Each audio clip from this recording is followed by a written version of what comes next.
न हो साथ कोई अकेले बढ़ो तुम, सफलता तुम्हारे कदम चूम लेगी। न हो साथ कोई अकेले बढ़ो तुम, सफलता तुम्हारे कदम चूम लेगी। जय हिंद, नमस्कार, वंदे मातरम। प्यारे साथियों, एवं गुरुकुल पर मैं अंकित आप सभी साथियों का हार्दिक स्वागत करता हूँ, हार्दिक अभिनंदन करता हूँ। उम्मीद करता हूँ कि आप सभी बहुत से स्वस्थ होंगे और अपनी पढ़ाई को बहुत ही बेहतरीन ढंग से कर रहे होंगे। और जो अब आपके पास शेष दिन है उसका आप लोग भरपूर सदुपयोग करते हुए एक मुकम्मल बहुत ही शानदार तैयारी को अपनी कंप्लीट करते हुए एक फाइनल आप लोग उसको जो है टच देते होंगे। तो आइए आज की हम लोग वीडियो के माध्यम से साथियों जीके जीएस के very very most important question जो आपके प्रीवियस ईयर पूछे गए थे को देखने का प्रयास करेंगे। और बहुत ही मज़ेदार क्वेश्चन है आपकी प्यारी सी स्क्रीन पर, आपकी प्यारी प्यारी नज़रों के सामने, सिर्फ आपके लिए, खास आपके लिए। आइए शुरू करें अपना आज का वीडियो। भगवान महादेव की कृपा हम सब पर बनी रहे और आप सभी विद्यार्थियों का, आप सभी भाइयों का, आप सभी बहनों का फाइनल रिजल्ट हो जाए और आपका जो एक वर्दी पाने का सपना वो साकार हो जाए। इन्हीं शुभकामनाओं के साथ चलिए चलते हैं अपनी आज की वीडियो में। पहला है दमदार सा क्वेश्चन है। और दमदार सा क्वेश्चन क्या कह रहा है? कह रहा है कि लक्षद्वीप को मालदीव से कौन सा चैनल अलग करता है? लक्षद्वीप को मालदीव से कौन सा चैनल अलग करता है? पहला ऑप्शन कह रहा है 6 डिग्री चैनल, ऑप्शन दूसरा कह रहा है 8 डिग्री चैनल, ऑप्शन नंबर तीसरा कह रहा है 9 डिग्री चैनल, या ऑप्शन नंबर चौथा कह रहा है आपका 10 डिग्री चैनल। तो लक्षद्वीप को मालदीव से कौन अलग करता है? तो इसका जो करेक्ट आंसर बनने वाला है वह हो जाएगा आपका 8 डिग्री चैनल। कौन सा हो जाएगा? आपका 8 डिग्री चैनल। 8 डिग्री चैनल आपका लक्षद्वीप को मालदीव से अलग करता है।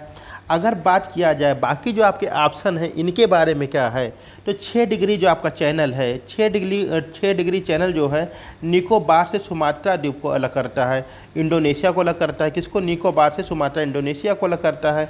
9 डिग्री की बात किया जाए तो 9 डिग्री जो अपना चैनल है वो मिनीकॉय लक्षद्वीप को अलग करता है। और 10 डिग्री की बात किया जाए तो 10 डिग्री जो अपना चैनल है वो अंडमान से ग्रेट निकोबार को अलग करता है।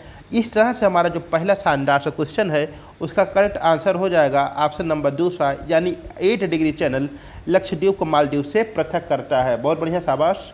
चलते हैं आज के अपने नेक्स्ट क्वेश्चन पर। और नेक्स्ट क्वेश्चन क्या कह रहा है कि गेहूं में कौन सा प्रोटीन पाया जाता है? गेहूं हम सभी खाते हैं, उसकी रोटियां बना बना कर खाते हैं, लेकिन आपको ये पता नहीं होगा, शायद ना पता हो कि गेहूं में कौन सी प्रोटीन पाई जाती है। ऑप्शन नंबर एक पहला कह रहा केसिन, ऑप्शन नंबर दूसरा कह रहा कैरेटीन, ऑप्शन नंबर तीसरा कह रहा ग्लूटीन, या ऑप्शन नंबर चौथा कह रहा इनमें से कोई नहीं। गेहूं एक प्रमुख खाद्यान्न फसल के रूप में हम लोग देखते हैं और इसका जो उत्पादन होता है या किस ऋतु की आपकी फसल है, तो गेहूं आपके रबी ऋतु की फसल हो जाती है। खैर, इसमें कह रहा है गेहूं में कौन सा प्रोटीन पाया जाता है, तो याद रखिएगा गेहूं में आपका ग्लूटीन नामक प्रोटीन पाया जाता है। कौन सा? ग्लूटीन नामक प्रोटीन पाया जाता है। ऑप्शन नंबर तीसरा इसका करेक्ट आंसर हो जाएगा। केसिन की बात किया जाए तो केसिन प्रोटीन जो आपका है यह दूध में पाया जाता है। किसमें पाया जाता है? दूध में पाया जाता है। और अगर कैरेटीन की बात किया जाए तो बाल, नाखून इत्यादि में आपका कैरेटीन पाया जाता है। चलते हैं हमने आज के नेक्स्ट क्वेश्चन पर। और आज का अगला तीसरा क्वेश्चन बहुत ही शानदार सा क्वेश्चन कह रहा है प्रसिद्ध अंगोरा ऊन प्राप्त होता है। बहुत ही विश्व प्रसिद्ध ऊन है अंगोरा ऊन, ठीक है। काफ़ी डिमांडिंग होती है, काफ़ी कास्टली इसके आपके शाल और स्वेटर्स वगैरह आते हैं। ये प्रसिद्ध अंगोरा ऊन कहाँ, किस पशु से प्राप्त होता है? ऑप्शन नंबर पहला कह रहा बकरी, ऑप्शन नंबर दूसरा कह रहा याक, ऑप्शन नंबर तीसरा कह रहा ऊँट, या ऑप्शन नंबर चौथा कह रहा खरगोश। बताना कि विश्व प्रसिद्ध जो अंगोरा ऊन है उसकी प्राप्ति हमें किस पशु से होती है? तो याद रखिएगा प्यारा सा साफ सा दिखने वाला अपना प्यारा सा पालतू जानवर जिसको हम लोग रैबिट कहते हैं, खरगोश कहते हैं, उससे हमें अंगोरा ऊन की प्राप्ति होती है। किसकी प्राप्ति होती है? अंगोरा ऊन की प्राप्ति होती है। बहुत ही डिमांडिंग होता है, ये बहुत ही कास्टली भी होता है। बिल्कुल सॉफ्ट इसके साल और स्वेटर्स वगैरह आते हैं, बहुत ही सॉफ्ट ऐसे, ठीक है। चलते हैं आगे आज तुमने नेक्स्ट क्वेश्चन पर। नेक्स्ट क्वेश्चन क्या कह रहा है? कह रहा है टकला मकान मरुस्थल कहाँ पर है? ठीक, टकला मकान मरुस्थल कहाँ पर है? पहला कह रहा कजाकिस्तान, दूसरा कह रहा तुर्कमेनिस्तान, ऑप्शन नंबर तीसरा उज्बेकिस्तान, या ऑप्शन नंबर चौथा कह रहा चीन। तो आपको बताना कि टकला मकान मरुस्थल कहाँ पाया जाता है, ठीक है। तो आगे देखिए इसमें कौन सही हो जाएगा। तो टकला मकान कहाँ पे आपका पाया जाता है? ये आपका पाया जाता है चाइना में। कहाँ पाया जाता है? आपके कोरोना देश में पाया जाता है। कोरोना का जन्मदाता देश आपका चाओमाओ का देश चीन।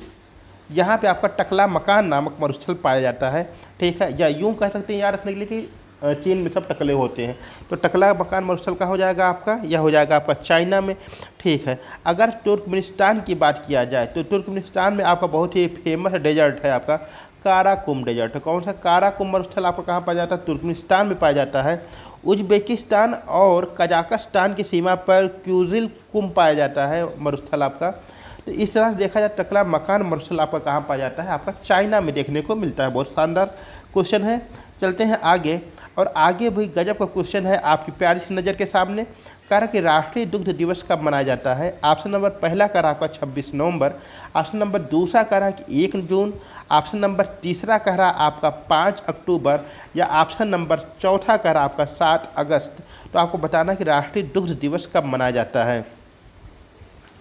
तो देखिए भाई, जब हम राष्ट्रीय दुग्ध दिवस की बात करते हैं, किसकी, जब हम राष्ट्रीय दुग्ध दिवस की बात करते हैं तो यह मनाया जाता है हमारा 26 नवंबर को। कब मनाया जाता है, 26 नवंबर को राष्ट्रीय दुग्ध दिवस के रूप में मनाया जाता है। इसी के साथ ही साथ 26 नवंबर को ही संविधान दिवस के रूप में भी मनाते हैं। 1 जून की बात किया जाए तो 1 जून को क्या मनाया जाता है, तो 1 जून को आपका अंतर्राष्ट्रीय दुग्ध दिवस मनाया जाता है। क्या मनाया जाता है, अंतर्राष्ट्रीय इंटरनेशनल मिल्क डे आपका मनाया जाता है 1 जून को। 5 अक्टूबर की बात किया जाए तो वर्ल्ड डॉल्फिन डे आपका डॉल्फिन डे के रूप में मनाया जाता है। और 7 अगस्त की बात किया जाए तो युद्ध कहाँ तक टाला जाए, युद्ध कहाँ तक टाला जाए, तो भी यह राणा का वंशज फेंक जहाँ तक भाला जाए, भाला फेंक दिवस के रूप में मनाया जाता है 7 अगस्त, ठीक है। तो राष्ट्रीय दुग्ध दिवस कब मनाया जाता है, राष्ट्रीय दुग्ध दिवस आपका 26 नवंबर को मनाया जाता है। आहार की एक प्रमुख श्रृंखला, एक प्रमुख तत्व के रूप में हम लोग दूध को देखते हैं। चलते हैं आगे, और आज का अपना नेक्स्ट क्वेश्चन क्या कह रहा है, बहुत ही प्यारा सा क्वेश्चन है। कह रहा नीदरलैंड की राजधानी कौन सी है, किसकी, नीदरलैंड की राजधानी कौन सी है। ऑप्शन नंबर पहला कह रहा है एम्स्टर्डम, ऑप्शन नंबर दूसरा कह रहा पेरिस, ऑप्शन नंबर तीसरा कह रहा है लिस्बन, या ऑप्शन नंबर चौथा कह रहा है टोक्यो, ठीक है। तो नीदरलैंड की राजधानी क्या है वह आपको बताना है। तो देखिए प्यारे साथियों, यहाँ पे नीदरलैंड की जो राजधानी हो जाएगी वह हो जाएगी आपकी एम्स्टर्डम। क्या हो जाएगी, एम्स्टर्डम हो जाएगी आपकी नीदरलैंड की राजधानी। पेरिस की बात करें तो फ्रांस, सूरा और सुंदरियों का देश, क्या किसकी राजधानी है ये, फ्रांस की राजधानी है आपकी पेरिस। सूरा और सुंदरियों का देश है आपका फ्रांस, ठीक है। लिस्बन की बात किया जाए तो पुर्तगाल की राजधानी हो जाती है लिस्बन। और अगर भारत में यूरोपीय कंपनियों का आप आगमन देखते हैं तो जो सबसे पहले यूरोपीय आए थे वो आए थे आपके पुर्तगाल से आए हुए थे। और अगर आगे चले टोक्यो, टोक्यो किसकी राजधानी है, तो आपकी जापान की राजधानी होती है टोक्यो। किसकी राजधानी है ये, जापान की राजधानी है आपकी टोक्यो, ठीक है। बहुत ही विषमताओं से भरा हुआ देश, उसके बाद भी टेक्नोलॉजी में बहुत ही आगे रहता है हमेशा। तो जापान की राजधानी हो जाएगी आपकी टोक्यो, पुर्तगाल की हो जाएगी लिस्बन, फ्रांस की हो जाएगी पेरिस, और नीदरलैंड की हो जाएगी एम्स्टर्डम। बहुत बढ़िया। इसी के साथ साथियों, यदि आप चैनल पर नए हैं, चैनल को सब्सक्राइब अवश्य करें और अपने सुझाव कमेंट बॉक्स में अवश्य बताएं। यह बहुत ही इंपॉर्टेंट क्वेश्चन हैं आपके लिए, प्रीवियस ईयर में जो आपके एग्जाम में पूछे गए थे, सीधे क्वेश्चन आपके वहीं से उठाए गए हैं। तो अगला क्वेश्चन क्या कह रहा है, बहुत ही फेमस बुक है आपकी, बहुत ही प्रसिद्ध नाटक है ये।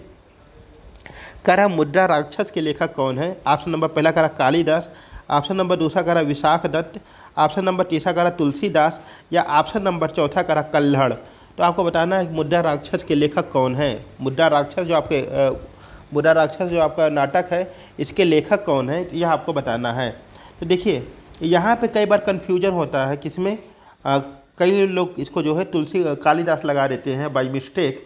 लेकिन इस बात को समझने की आपको ज़रूरत है कि मुद्रा राक्षस के लेखक जो हो जाते हैं वो उनका नाम हो जाता है विशाख दत्त। कौन होते हैं, विशाख दत्त। विशाख दत्त जी के द्वारा मुद्रा राक्षस नामक नाटक की रचना की जाती है। कालिदास की बात किया जाए तो अज्ञान शाकुंतलम, मेघदूतम जैसी अद्वितीय रचनाओं के रचनाकार कालिदास जी। तुलसीदास जी की बात किया जाए तो रामचरितमानस, हनुमान बाहुक, जानकी मंगलम आदि रचनाओं के जो रचनाकार है तुलसीदास जी। और कल्हड़ की जब हम बात करते हैं तो राज तरंगड़ी एक पुस्तक है, बहुत ही प्रसिद्ध पुस्तक है, कई बार आपके एग्जाम में पूछी गई है। तो राज तरंगड़ी के जो लेखक हो जाते हैं वो हो जाते हैं कल्हड़ जी। कौन हो जाते हैं, कल्हड़ जी हो जाते हैं, ठीक है। चलते हैं हमने आज के नेक्स्ट क्वेश्चन पर, और आज का नेक्स्ट क्वेश्चन क्या कह रहा है वह देखते हैं। क्वेश्चन आपके सामने की स्वतंत्रता प्राप्ति के समय कांग्रेस के अध्यक्ष थे यानी क्वेश्चन आपसे कहना चाह रहा है कि 1947 में जब भारत आज़ाद हुआ है उस समय कांग्रेस के अध्यक्ष कौन थे। ऑप्शन नंबर पहला करा JB कृपलानी, ऑप्शन नंबर दूसरा करा महात्मा गांधी, ऑप्शन नंबर तीसरा करा अंबिका चरण मजूमदार, या ऑप्शन नंबर चौथा करा रास बिहारी बोस। तो आपको बताना स्वतंत्रता प्राप्ति के समय कांग्रेस के अध्यक्ष कौन थे। ठीक है, तो देखिए इसका जो करेक्ट आंसर बनने वाला है, बाकी अगर इसके ऑप्शन की बात किया जाए तो महात्मा गांधी एकमात्र कांग्रेस के अधिवेशन की अध्यक्षता किए थे और यह अधिवेशन आपका हुआ था 1924 के अंतर्गत। और यहाँ कहाँ पे हुआ था, आपका बेलगाम में हुआ था। कहाँ पे हुआ था, कर्नाटक में एक जगह है बेलगाम, वहीं पे आपका यह अधिवेशन हुआ था। तो गांधी जी सिर्फ एक ही अधिवेशन की अध्यक्षता करते हैं, बेलगाम अधिवेशन की आपके कर्नाटक में। अंबिका चरण मजूमदार की बात किया जाए तो 1916 में, कब 1916 में लखनऊ में यह आयोजन होता है और जिसमें नरम दल और गरम दल दोनों एक हो जाते हैं। इसकी अध्यक्षता करते हैं अंबिका चरण मजूमदार जी। रास बिहारी बोस जी की बात किया जाए तो 1907 में होता है सूरत अधिवेशन, जिसकी अध्यक्षता करते हैं रास बिहारी बोस, जहां पर ये दोनों आपस में दोनों दल यानी गरम दल और नरम दल आपस में विभाजित हो जाते हैं। वहीं अगर बात किया जाए स्वतंत्रता प्राप्ति के समय कांग्रेस के अध्यक्ष कौन थे, तो उस समय जो अध्यक्ष थे वो थे JB कृपलानी जी। कौन थे, JB कृपलानी। इस तरह से ऑप्शन नंबर पहला हमारा करेक्ट आंसर बन जाएगा कि स्वतंत्रता प्राप्ति के समय कांग्रेस के अध्यक्ष के रूप में JB कृपलानी जी देखने को मिलते हैं। बहुत ही यूनिक क्वेश्चन है, बहुत ही अद्वितीय क्वेश्चन है और very very most important question है ये। चलते हैं आगे और आज का नेक्स्ट क्वेश्चन क्या कह रहा है, कह रहा पुरंदर की संधि कब हुई थी। वाह भाई वाह, मराठा साम्राज्य अपने आप में अद्वितीय है मॉडर्न हिस्ट्री के अंतर्गत। अगर आप जो है मिडाइवल हिस्ट्री पढ़कर जहाँ बोर होते हैं, वहीं अगर आप जब मॉडर्न हिस्ट्री पढ़ते हैं और उसमें जब आप शिवाजी पढ़ते हैं, जब आप मराठा पढ़ते हैं, जब आप महाराणा प्रताप पढ़ते हैं, जब आप हल्दी घाटी पढ़ते हैं, तो आपके अंदर एक विशेष ऊर्जा का संचार हो उठता है। तो उसके तहत हम लोग देखते हैं पुरंदर की संधि कब हुई थी। ऑप्शन नंबर पहला करा 1627, ऑप्शन नंबर दूसरा करा 1665, ऑप्शन नंबर तीसरा करा 1680, या ऑप्शन नंबर चौथा करा 1646। ठीक, तो पुरंदर की संधि कब हुई थी यह आपको बताना है। तो देखिए 1627 की अगर बात किया जाए तो 1627 में जो है शिवाजी का जन्म होता है। कहाँ कब होता है, 1627 में जन्म होता है शिवाजी का। 1646 की बात किया जाए तो उन्होंने पहले जो है तोरण किले को जीता था 1646 के अंतर्गत। आगे चलते हैं 1680, तो 1680 के अंतर्गत अगर हम देखते हैं तो शिवाजी की मृत्यु हो जाती है। जबकि पुरंदर की संधि जब देखते हैं तो पुरंदर की संधि आपकी 1665 में देखने को मिलती है। शिवाजी और जयसिंह के बीच में हुई थी पुरंदर की संधि। बहुत बढ़िया, बहुत ही शानदार सा क्वेश्चन था। आगे चलते हैं, पुरंदर संधि कब हुई थी, तो 1665 में हुई थी। बहुत बढ़िया, चलते हैं आगे। कह रहा गुप्त वंश का वह कौन सा शासक था जो वीणा बजाने में निपुण था। ठीक है, गुप्त वंश का वह कौन सा शासक था जो वीणा बजाने में निपुण था। ऑप्शन नंबर पहला करा श्रीगुप्त, ऑप्शन नंबर दूसरा करा चंद्रगुप्त प्रथम, ऑप्शन नंबर तीसरा करा समुद्रगुप्त, या ऑप्शन नंबर चौथा का रहा चंद्रगुप्त द्वितीय। अपने आप में एक विशेष शासक, गुप्त वंश का एक महान योद्धा जो अपनी रणनीति ऐसी बनाता था कि युद्ध में कभी उसे पराजय नहीं देखने को पाता था, और इसीलिए इसे भारत का नेपोलियन की उपमा भी दी जाती थी।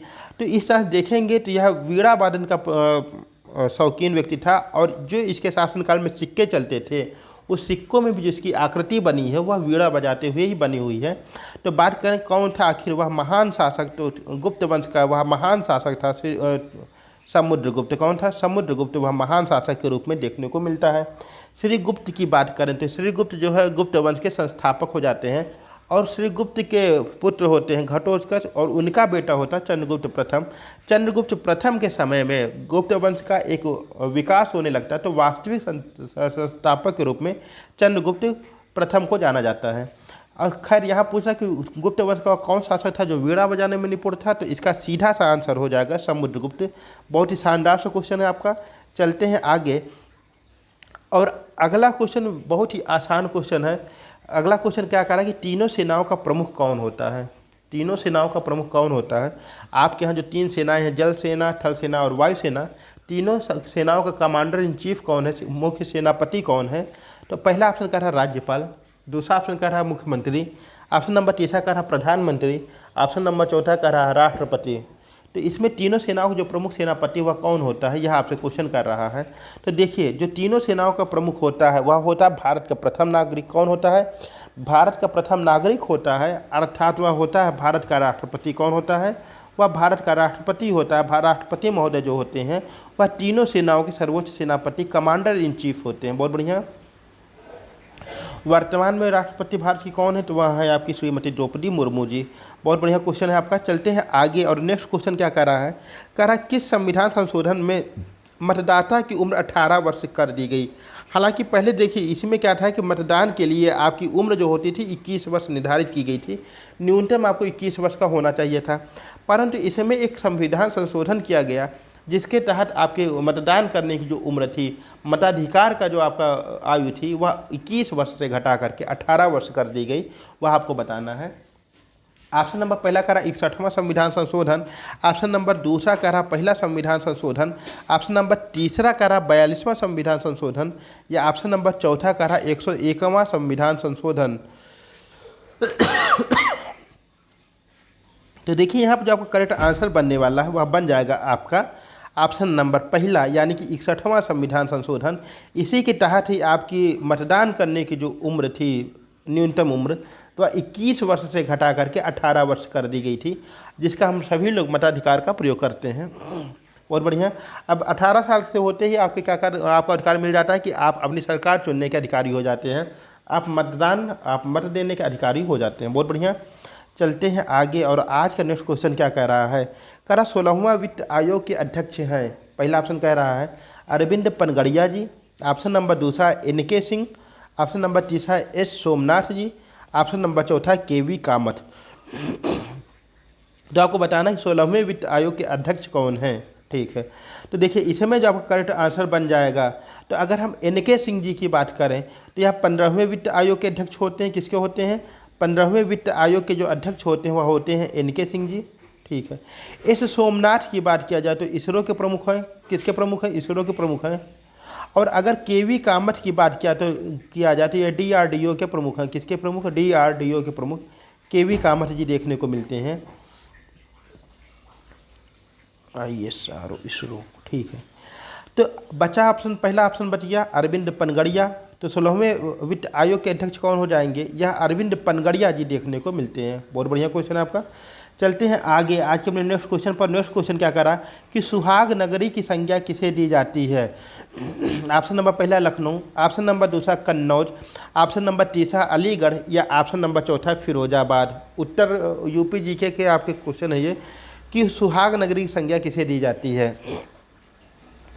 तो देखिए जो आपकी चूड़ी होती है वह सुहाग के प्रतीक के रूप में होती है। मेरे हाथों में 9 चूड़ियाँ हैं, जरा देखो सजन। आगे पतन क्या है? तो सुहाग नगरी की संज्ञा किसे दी जाती है? तो यहाँ पर जो करेक्ट आंसर बन जाएगा वह बन जाएगा आपका फिरोजाबाद। क्या हो जाएगा आपका? फिरोजाबाद। आपकी चूड़ी उद्योग के लिए बहुत ही फेमस जगह है आपकी फिरोजाबाद। अलीगढ़ की बात किया जाए तो आपकी ताला नगरी, अलीगढ़ बहुत ही फेमस ताले बनते हैं। ठीक है, ताला नगरी हो गई आपकी। कन्नौज की बात किया जाए तो कन्नौज आपका इत्र नगरी है। कौन सी आपकी? इत्र नगरी है कन्नौज।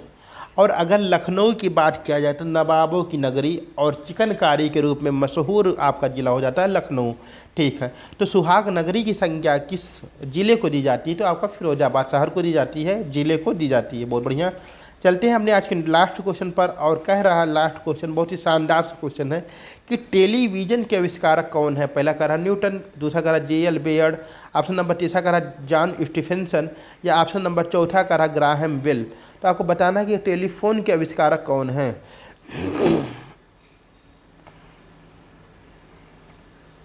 तो टेलीफोन के जो आविष्कारक के रूप में देखने को मिलेंगे उनका नाम था जॉन लोगी बेयर्ड। क्या नाम था? John Logie Baird. तो इन्हें को शॉर्टकट में कह दिया जाता है JL बेयर्ड।